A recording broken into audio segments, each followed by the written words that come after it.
My name is Frank Ginther. I'm a resident of Bethlehem, Pennsylvania. I live there with my wife, Judy.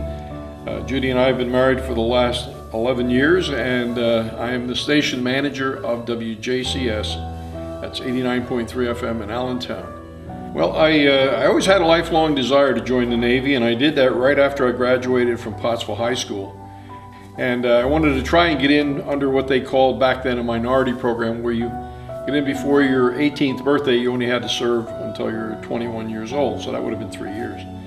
But it turned out I got in the Navy. I really enjoyed it. I really loved it. I was ordered aboard USS Pueblo.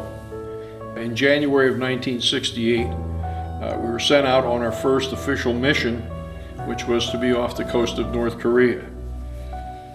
We had specific orders not to go any closer than 13 nautical miles. We had standing orders from our commanding officer, Commander Bucher. He said we would not go any closer than 15 nautical miles without him being called to the bridge. Even though we were gathering intelligence, we weren't doing anything that was illegal. It was outside of their territorial waters. We were listening there to their radio communications, copying it, monitoring it, trying to gain intelligence out of it. There was a ship. It was identified as a North Korean subchaser. It came out and started circling us and looking us over very closely. And it was joined by another subchaser, ultimately 4 PT boats. So, things did get a little tense. We were working on the engines and just sitting there dead in the water, not doing anything outside of the limits. We've confirmed that several times. We started destroying our equipment. We started doing whatever we could to burn our classified materials. The whole mission was assigned as a low-risk mission from day one, so there wasn't anybody right there watching us. And there was nobody around to help us. We did not have any immediate support whatsoever. As a result, the North Koreans captured us. They took us into Pyongyang. The day the ship was captured, I felt like I was facing death, eyeball to eyeball. They were shooting at us. It was cold. It was real. I walked off the ship with the clothes I had on my back.